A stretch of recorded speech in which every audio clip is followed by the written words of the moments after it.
পনিরটাকে আমরা গরম জলে একটু ভিজিয়ে রেখেছি, তারপরে জলটা ফেলে দিয়ে পনিরটা হালকা একটু ভেজে নিলাম। মাখন দিয়ে ভাজলে আরও ভালো, সাদা তেলেও ভাজতে পারা যায়। তারপর আমি মশলা কিছু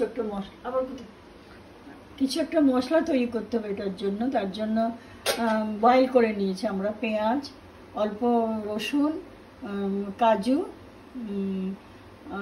মগজ, লঙ্কা, শুকনো লঙ্কা, পেঁয়াজ, রসুন, কাজু, শুকনো লঙ্কা, এলাচ, লবঙ্গ, দারচিনি, তারপরে একটা জিরেও দিয়েছি আমি।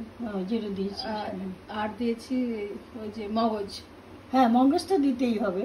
ওগুলো দিয়ে এটা ভালো করে পেস্ট করে নিতে হবে। আদাও দিয়েছি আমি।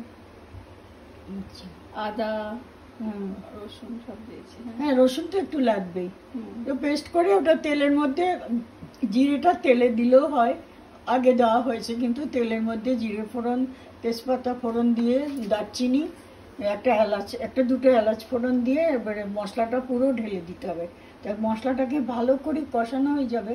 কষানো হওয়ার পর ওখানে অল্প একটু মাখন দিলে ভালো হয়, যারা পছন্দ করেন। অনেকে তো মাখন পছন্দও করেন না, সেই জন্য না দিলেও হবে। তারপর এটাকে ভালো করে কষিয়ে জল দিতে হবে। জল দেওয়ার পরে কিছুক্ষণ জাল হওয়ার পরে দেখতে হবে, যখন ঘন হয়ে আসবে তখন ওটা নামিয়ে দিতে হবে। হ্যাঁ, ওই যখন ফার্স্টে ফোড়নে এলাচ, হ্যাঁ, ফোড়নেও এলাচ বলেছি, ফোড়নেও এলাচ, আর বয়েল করা হয় যখন শুকনো লঙ্কা, হ্যাঁ, আর জিরেও দিয়েছি আমি। ওর মধ্যে টমেটো দিতে হবে।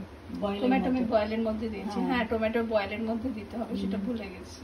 তারপরে এইভাবে করলে রুটি, লুচি, পরোটা দিয়ে খুবই ভালো লাগে খেতে। রাত্রির দিকে খেলে এটা লাস্টে কসুরি মেথি। কসুরি মেথি তো সবসময় থাকে না, যদি থাকে কসুরি মেথি দেওয়া যায়, ওটা একটা ভালো একটা স্মেল বেরোবে। কষাতে হবে ভালো করে মশলাটা। হ্যাঁ, একদম তেল বেরিয়ে যাবে, তবে তাড়াহুড়ো করে হবে না।